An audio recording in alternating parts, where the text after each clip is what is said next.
What's going on, Babylonians? It's me, Songs of Praise, and today we'll be having a dive into my review of the title Scars Above, a challenging sci-fi third-person action-adventure shooter that perfectly blends combat and exploration with the challenge that Souls-like games bring, similar to that of Remnant from the Ashes. In this video, we'll discuss what makes Scars Above unique, what Madhead games did right and wrong, and lastly, is it worth your time and money? Well, what are we waiting for? Let's get the video started.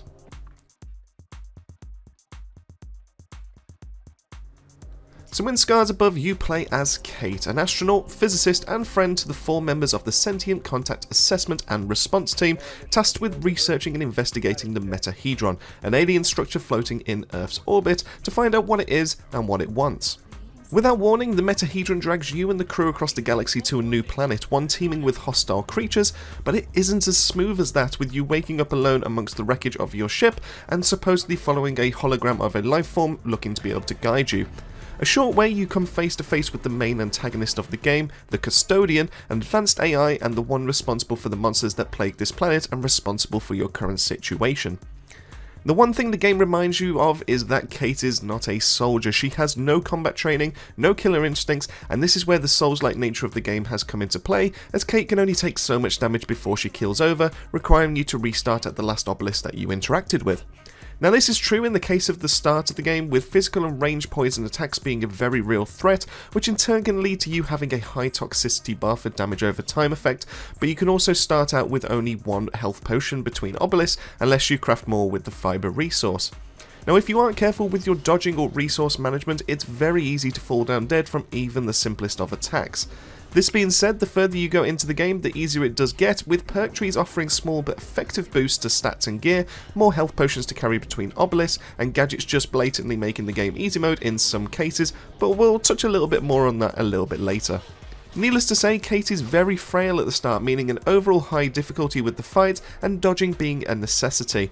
But while it's difficult, it's not to things like the heights of Dark Souls, and I'm not a fan of the Souls-like genre personally, but after a little bit of time with Kate's arsenal and learning her controls, I found this title enjoyable rather than frustrating, even with the deaths that I sustained in my playthrough. If you find Souls-like genres a little bit of a put-off in games, I would say this is still worth a try, skirting the line of Souls-like without that frustration. Kate is tasked with locating her friends and colleagues and to try and piece together how and why you're all here.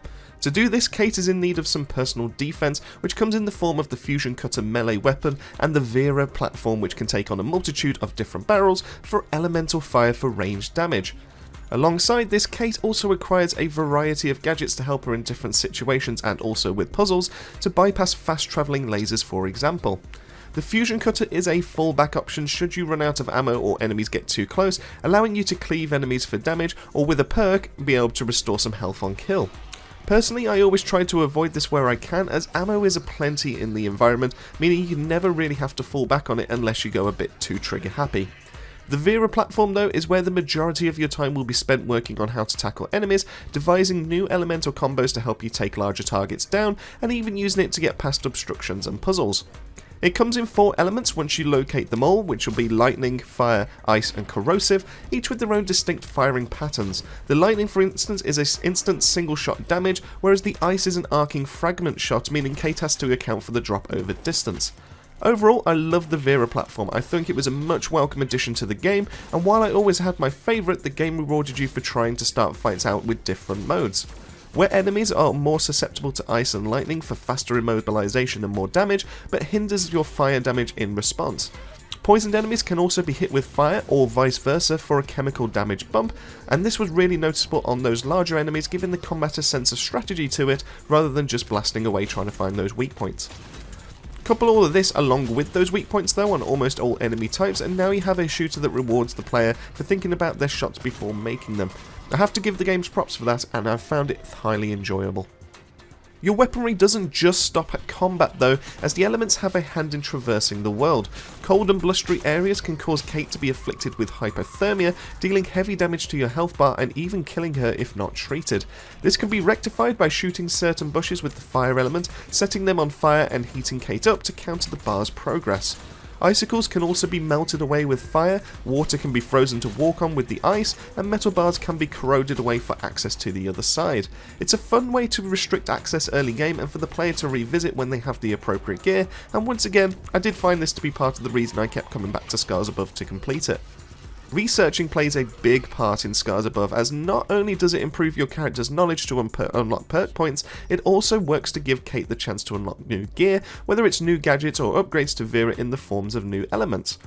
There are points where Kate needs to analyse a room, an environment, or even a living thing to understand what is happening and reconstruct the events that have occurred.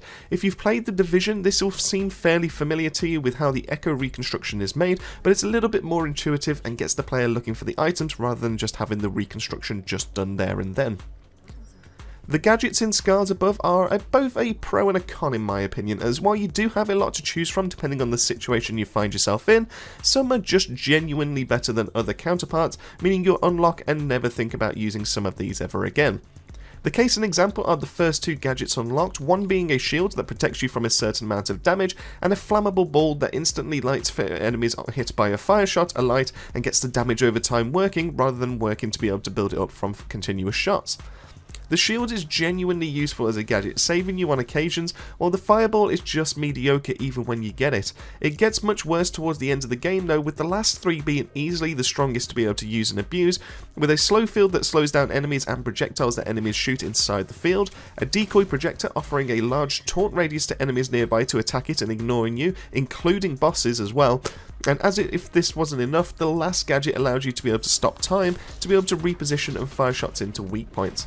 While I love what was on offer here, I can't help but think that once these were unlocked in the game, it just became a little bit too easy, especially as you can now resupply these charges on these gadgets easily enough through using fibers, rather than just being able to go between obelisks.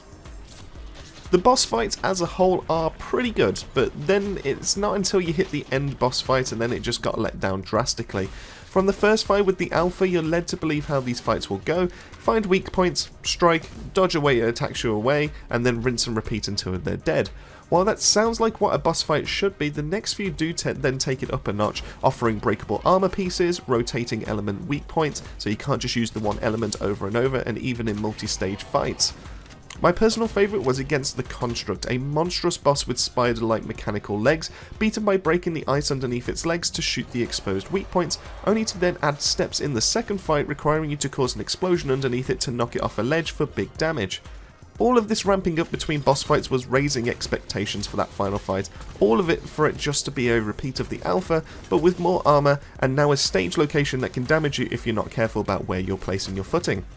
No satisfying conclusion, no big stage boss fight against the main antagonist we were waiting for, no true test of our abilities, just a rehash boss fight with the main antagonist dealt with in a cutscene. It did leave a bit of a sour taste in my mouth, which, considering how I was enjoying the game up until then, was a bad time to fall short and affect how I remember ScarsAbove down the line. ScarsAbove can be played on one of three difficulties between easy, medium and hard, with each difficulty affecting how long you'll be playing, and exploration taking even longer to find the knowledge cubes. I completed my run on the medium difficulty, exploring a bunch of places off the beaten track for upgrades and resources, taking me between 6 to 7 hours to complete. Admittedly, I could have done some faster at times. I spent a lot of time just walking around, trying not to jump out of my seat from jump scares, and trying to predict where enemies may spawn, terribly at the best of times as well. I have heard someone completed the easy mode in around about 5 hours, so it's safe to say ScarsAbove is worth about 5 to 7 hours of playtime in one single playthrough. Currently though, there is no New Game Plus, meaning that once you're done, that's it, and then it's back to the start with nothing. Ideally, I would love to have gone through a harder difficulty with all my gear unlocked, but there's just no talk of that being added just yet. I must admit, upon hearing it being compared to a Souls-like game before release, I was a little bit dubious about how much I'd enjoy ScarsAbove. While I do appreciate how good Souls-like games can be, most of the time I don't enjoy the anxiety of making it through a certain area, or a boss fight when they have a sliver of health left and then manage to kill me, knowing that I have to go back through all of this all again. Fortunately, ScarsAbove does a great job of balancing on the line of difficulty and fun through great exploration, scenic levels and interactive puzzles and combat, tasking you to find more intuitive ways to survive that next fight. Exploration is often rewarded as well, leading to a stronger arsenal at your fingertips for each fight, and you can feel that punch right away too. The heat ray upgrade especially is a favourite of mine, melting many enemies for just looking at them, and the gadget ray is great, allowing you to instant access to the tool you need for the job, but it easily cheeses the boss fights in the latter stages for just how strong they are. Overall, the boss fights were good, with just one being a notable disappointment: great arenas, plenty of ammo, and new and fun ways to keep your eye on as you fight. While it doesn't have the AAA polish to it with clipping issues and weird facial expressions at times in cutscenes, it's still a great game to experience, and I would recommend trying this title out if you do get the chance, especially if you do enjoy your third-person shooters. And with that, it pretty much wraps it up on our review for ScarsAbove. Let me know in the comments section down below, what are your thoughts on ScarsAbove? Is it a game you like the look of? Do you like the idea of it not being as hard as a pure Souls-like game? And what do you think of the science and research approach to the title? Massive thank you for making your way to the end of this video. If you want to see more from us at Babylon, make sure to click that subscribe button so you never miss out on a future video. But anyways, with all that said and done, just leaves me to say, keep yourselves safe, keep yourselves well, and we'll see you all on our next video.